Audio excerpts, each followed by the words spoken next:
What's good, y'all? Kid Jerome here. I'm reviewing a different album from 1001 albums you must hear before you die every single day, and the 11th one is Diamond Life by Sade. Diamond Life is the debut album of London soul jazz fusion band Sade, released July of 1984. Sade was formed in 1982 by 4 members of the Latin soul group Pride, including, of course, Sade, who was then a backup singer but was promoted to the new role of lead vocalist. Not only have I never listened to Sade, I had never heard of them. I've never listened to a single song. I never heard a single song in passing. My experience level is bottom, 0, brand new. They were before my time, and they're on the other side of an ocean, so I feel like there's plenty of levels of separation between me and Sade. My first impression was it was very adult, very jazzy, sexy, sophisticated, like cigar music. There's some very unfamiliar sonic textures on this album, a lot of sounds that I've heard before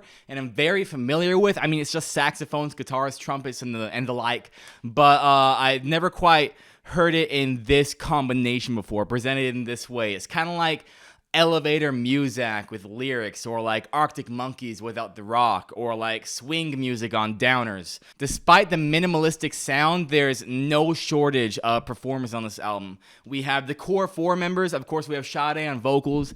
Then we have Stuart Matthewman on saxophone and guitar, Andrew Hale on keyboards, Paul S. Denman on bass. But in addition to them, we have 6 other instrumentalists. We have 2 sets of drums, 2 percussionists, and 2 trumpets. So there's quite a lot going on here. Of course, not all 10 musicians are in every song. I'm sure one trumpet player plays on one song, another plays on another, as is the case with many studio musicians. These aren't permanent members of the band either, just personnel that was on the album.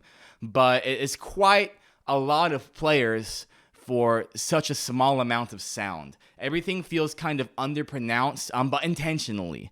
Like, they use minimalism to their advantage in the sense that they start very, very low, they start very quiet, so that the smallest change can sound like the biggest deal. It reminds me in a way of the Star Spangled Banner in that it starts very quiet, very low intentionally, so that the entire song can sort of build up to this large climactic moment when the singer says, "and the rocket's red glare." A lot of Sade songs follow a similar pattern. We have Sally, which starts extremely quiet. It opens with saxophone, which cuts out shortly after for vocals and drums, but just about the smoothest, quietest vocals and drums you could expect. It really hits harder when you do hear the drums come in, because there is such an absence of them in the beginning of the song. When the snare starts to hit, it feels heavy and big, even though it still is gentle, just like every other sound. The minimalism really primed our expectations here. The intro to Cherry Pie follows a very similar pattern, where it starts quiet, starts low, and then bursts into life after it sets the scene. It will be a mistake for me not to bring up Sade's singing voice. It's definitely the main attraction on this album.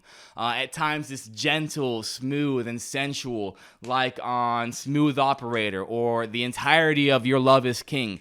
But other times it's driven and confident, like she has a point to prove, like on Frankie's First Affair, Hang On To Your Love. The chorus on Cherry Pie especially, we have these very intense vocal deliveries that complement the slower and quieter parts of the song beautifully. I will say there's little dynamic variation within each song.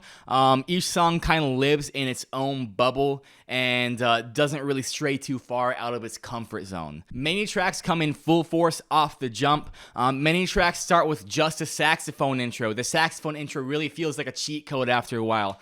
You hear it on Your Love Is King, Frankie's First Affair, Sally, I Will Be Your Friend.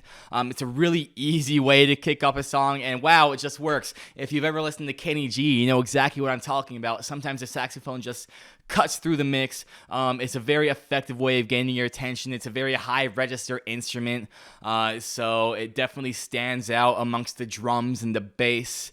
The saxophone is wonderful for setting the stage, and they never underutilize it. Never. It's borderline formulaic, but it's absolutely effective. This commitment to roll is both the album's greatest strength and weakness.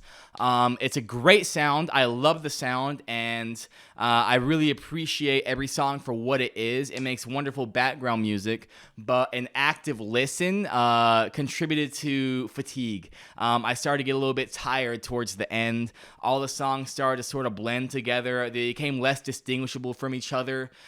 Even now, it's hard for me to pick apart which song is which. But the sound, like I said, it's a great sound. It's a great song to have 9 times on your album. While I got tired of it with an active listen, I don't think I would get tired of it after one song. I feel like a lot of these songs are perfect at what they do and cannot be improved upon. But as an album, as a complete art piece, like I said, I got a little bit exhausted towards the end. All in all, Diamond Life is a masterclass in mood music. It maintains a very specific and well-honed sound throughout.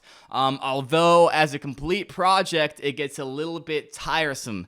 I feel like at the end of all 9 songs, you're going to be left wanting a little bit more, wanting a little bit something different. I feel like, nonetheless, this album sets as perfect background music for countless occasions, any romantic setting, any professional, classy setting. This is exactly what you want to be playing. This is an album that will impress. This is an album that will be safe. Some songs that really stood out to me were Your Love is King, especially this one, Frankie's First Affair, and Cherry Pie. I would recommend this album to fans of jazz, fans of old school R&B, and people who really just want to set the mood. I rate this album a 7 out of 10. 100. Thank you guys so much for watching. Let me know what you thought about the album in the comments. You can click the links in the description to follow my journey. Make sure you like the video if you appreciate what I had to say. It really helps me out. Make sure you subscribe so you don't miss tomorrow's video. And I'll see you then. Never stop listening. Peace.